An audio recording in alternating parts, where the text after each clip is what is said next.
After the critical and financial success of Star Trek First Contact, which cemented the Next Generation crew's place on the big screen, fans eagerly anticipated the follow-up. But instead of continuing with the dark and serious tone of First Contact, Paramount released a film reminiscent of the lighthearted adventure that was Star Trek IV, aka the one with the whales. Titled Star Trek Insurrection, the movie would end up missing the mark with audiences, with many fans criticizing the film's humor and feeling the story was more akin to a two-part television episode rather than a cinematic big-screen adventure. However, the original idea for Insurrection was to adapt Joseph Conrad's novella Heart of Darkness, which Francis Ford Coppola previously adapted for the big screen with Apocalypse Now. That would have seen Picard sent on a mission to track down an old colleague and friend gone rogue, and if necessary, kill him. So let's dive in and find out what happened behind the scenes that made us go from that to a lighthearted comedy and find out what could have been Star Trek Heart of Darkness. Before we dive in, a quick shout out to this video's sponsor, Raycon. Raycon's everyday earbuds just got even better as their upgraded model now features active noise cancellation. With optimized gel tips for a cozy custom fit, they sit completely flush in your ear, so you won't even feel them when lying down or sleeping. Available in a range of stylish colors, my personal favorite is the sleek black pair, which I wear when I'm editing videos or taking a break to walk my dog. And no matter how much I'm moving, they stay securely in place. Plus, they're water and sweat resistant, making them ideal for any activity. The battery life is impressive too, with up to 8 hours of playtime, and a charging case that holds up to 32 hours of battery life. And if you're in a hurry, the quick charge feature gives you 1.5 hours of battery life in only 10 minutes of charging. Raycon believes in their products so much they offer a 30-day happiness guarantee, so if you're not completely satisfied, you can return them without any hassle. And the best part? They're super affordable. But to make it even better, we're going to help you out by giving you a discount. So click the link in the description box or go to buyraycon.com/BNB to get 20% off your Raycon purchase by June 4th, plus free shipping, or 15% off after June 4th. First Contact is considered by many to be one of the very best Star Trek films, and while it did pretty well at the box office, it wasn't a massive hit. In fact, the only two Star Trek films that were up to that point were the motion picture, which came hot off the heels of Star Wars, and the Voyage Home, which was a fish-out-of-water comedy that saw the Enterprise crew travel back in time to present-day San Francisco. By setting the story in the modern day and embracing a more humorous and lighthearted tone, it made the Voyage Home more accessible and enjoyable for casual viewers, which greatly broadened its appeal. In an effort to try and capture lightning in a bottle a second time, producer Rick Berman, who had been overseeing Star Trek following creator Gene Roddenberry's death, wanted, as did Paramount, a quirky, lighthearted film to try and do for the TNG crew what the Voyage Home had done for the TOS crew, give them a monster hit with broad appeal.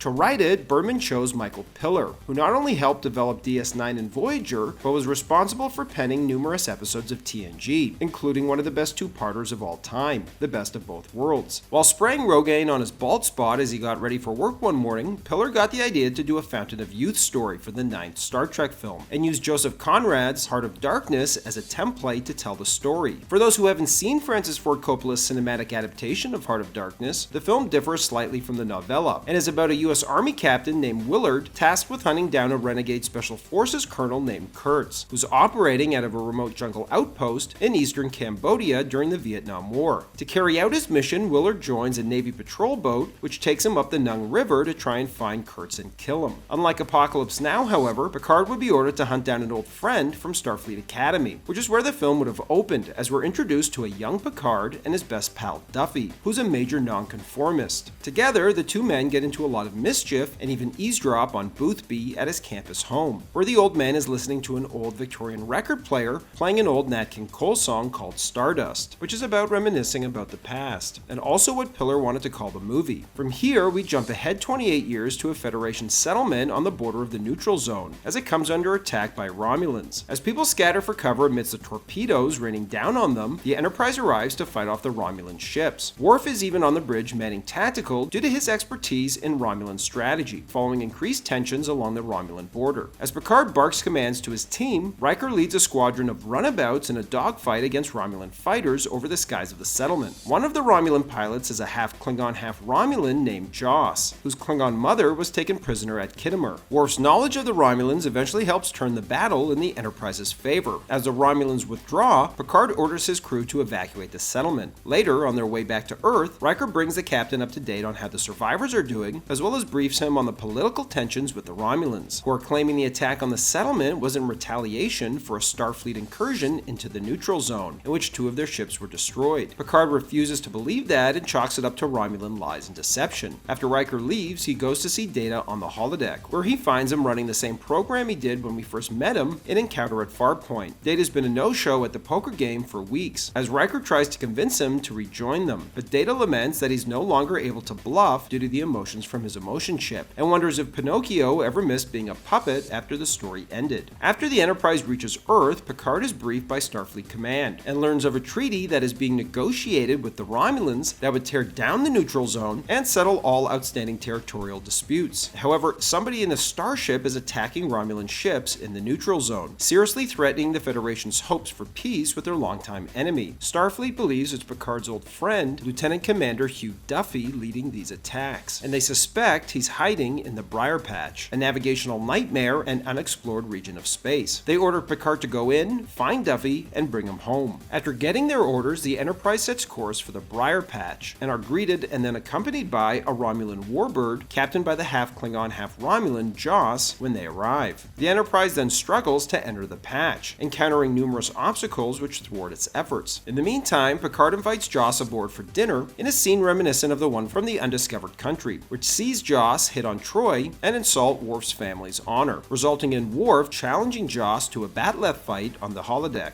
Once on the holodeck, Joss bests Worf in their duel before surprising Troy with a kiss as Picard orders him off the Enterprise. Meanwhile, in engineering, Data and Geordi work to figure out how to safely enter the Briar Patch, eventually deciding their only option is to reenact the exact sequence of events that led to Duffy's ship to disappear into it, and to see where that takes them. The warbird follows the Enterprise in, where both ships come under fire from an alien vessel. While Picard tries to open communications, the warbird launches an all-out assault, damaging the ship and forcing it to land on a nearby planet. Picard, assuming that it must be Duffy piloting it, pursues and beams down on the alien planet with an away team, where they find a paradise-like village. Almost instantly, the away team begins to notice changes to their bodies. Worf gets a pimple, Geordi's eyes begin to work, etc. But none of this is played for laughs here like it is in Insurrection. The away team is taken to meet Duffy, who looks exactly how he did from the Academy at 21 years old. When Picard asks him why he's been attacking Romulan ships, Duffy tells him he's been trying to protect the planet's inhabitants from the Romulans, who are colluding with the Federation and are after the ore that causes the de-aging, which is in the planet in this version and not in the rings that surround it like in Insurrection. Duffy then sarcastically thanks Picard for leading the Romulans right to the planet, as the Romulans beam down and begin their mining operations. Enraged, Picard and the away team return to the Enterprise, where Picard confronts Joss from the bridge, who tells him in a matter of days the new treaty will be signed and this sector will belong to the Romulans, so they can do with the planet and its people as they please. Picard, horrified to learn that he was being used to lead the Romulans and the Federation to the ore, realizes it's up to him to protect the inhabitants of the planet. Data, worried about his captain, insists on coming along, joking that his emotion chip is malfunctioning and he's not sure if he can be held accountable for his actions. Once on the surface, Picard and Data join Duffy as they begin to use guerrilla tactics to sabotage the Romulans' mining operations. Outraged, Joss leads a team of Romulans to the surface to kill the rebels, while Riker is ordered to beam down with an away team and arrest Picard and Duffy. What follows is a match of wits between Riker and Picard, as Picard manages to elude his own senior officers. Eventually, Riker and his team find themselves outfoxed and cornered by Picard, as they all agree to bring the Romulans back to Earth to reveal the truth about what's happening here. As Picard and his crew attempt to capture the Romulans in one final climactic battle, Duffy is mortally wounded before Joss engages Picard in a bat-left fight, which sees Picard get bested. As Joss moves in to kill him, Worf appears, determined to avenge his previous loss, and kills Joss. The Enterprise then races home and arrives just in time to interrupt the vote over the new Romulan treaty. Picard gives a passionate speech, arguing that relocating the people inhabiting the planet goes against everything the Federation stands for, and urges the Council not to approve the treaty. The Council calls for the Sergeant-at-Arms to arrest Picard and list the criminal charges for which he'll stand trial, while also suspending the rest of his senior crew from duty. As Picard is taken away by guards, Boothby begins to applaud Picard's speech from the gallery, before everyone in attendance joins in, supporting Picard. The film ends on a cliffhanger, with the result of the vote and the future of Picard and his crew in doubt, out, as we'll have to wait for the next film to find out what happens. So what went wrong? Well, simply put, Rick Berman felt not only was it too political, but he worried the Fountain of Youth storyline would make Patrick Stewart feel like an old man, and he'd hate it. As a result, Berman suggested replacing the Duffy character, who is based on Kurtz in Apocalypse Now, with Data, and make Picard go on a mission to kill him instead. The Fountain of Youth storyline was also ditched, with the de-aging compound on the planet being replaced with a medical ore that is in short supply throughout the quadrant. Unfortunately, Patrick Stewart never read the original treatment to the film, but when he read this new version, he hated it, feeling it covered the same territory covered in the series, and also didn't like the Romulans as antagonists, feeling they wouldn't be able to top the Borg from First Contact, and wondered if a new species could be created for the villains. Stewart also wanted more comedy and didn't want Picard to be going through emotional agony again like he did in the last two films, as he wrestles with having to kill Data this time, instead preferring to keep Picard's motivations light and simple. However, when Berman got Stewart on the phone, he mentioned that they had previously worked on a story about the Fountain of Youth, where everyone on the ship gets younger, but was worried he'd hate it. Instead, Stewart loved the idea. Unfortunately, instead of just going back to the previous version of the story, the Fountain of Youth story was added to this version of the film, since everyone felt pitting Data against Picard was a goldmine. Complicating matters was the fact that once Jonathan Frakes signed on to direct, like he had on First Contact, he felt the Data going rogue part of the story worked much stronger than the Fountain of Youth storyline. In fact, both Frakes, Berman, and Piller all felt the Fountain of Youth aspect of the film had become nothing more than comedy relief, and bad comedy at that, but felt pressure to keep it in from Stewart. By this point, the train had left the station, so to speak, as production began moving ahead with a script and story that was a Frankenstein monster of different ideas. Instead of stopping and perhaps coming up with something new, everyone worked on trying to make lemonade out of lemons. Even the golden idea of pitting Data versus Picard ended up being neutered and largely confined to the first act, with the two men singing a duet in dueling shuttlecrafts. Not exactly the blockbuster showdown originally envisioned by Berman and Piller. And this decision was made in part because Stewart worried that audiences would want to see the Data they knew and loved throughout the movie instead of one malfunctioning for most of the picture. Even Brent Spiner didn't like Data malfunctioning yet again and asked for Data to be killed off, but Piller and Berman refused. While I could probably make an entire video on all of the changes Insurrection went through once the original Heart of Darkness idea was scrapped, I feel I can't end this video without at least mentioning the ending to Insurrection, which many fans have long since speculated featured unfinished visual effects, that being the blue screen on the interior of the Collector. However, replacing the blue screen with a background of space was never the intention here. In fact, this entire set piece was added to the script very late during pre-production, after the film had been budgeted, leading Michael Okuda, the film's scenic art supervisor, to suggest shooting on the scaffolding behind the big blue sky backdrop on the Paramount backlot. However, Piller was able to convince the studio to finance the construction of a new set, which was blue merely as a design choice, perhaps inspired by the blue sky backdrop, or by the use of blue in the interior of the Sona's other ships. Finally, the ending also originally saw Ruafo catapulted into the metaphasic rings of the planet, where he quickly de-ages and dies. And while this version tied in thematically with the rest of the film, as it saw the villain dying by the same energy he previously tried to harvest, test audiences felt it fell flat, leading to it being reshot to pack more of a punch. Ultimately, once Insurrection was released, it would receive mixed reviews from critics, as well as perform below expectations at the box office, with the film's more comedic approach not broadening the movie's appeal in the same way the Voyage Home did. However, had Paramount doubled down on the dark and serious tone of First Contact by pursuing Pillar's original Heart of Darkness idea, the film may have been another home run, and perhaps extended the next generation's run of films on the big screen, which would come to an end with their next film, Nemesis. And speaking of Heart of Darkness, George Lucas almost directed Apocalypse Now instead of Star Wars. So if you're interested in what his version of that iconic film would have been like, click the link on the end screen coming right up to watch our video on that. Thanks for watching, everybody, and don't forget to like and subscribe to Bullets and Blockbusters for more great content.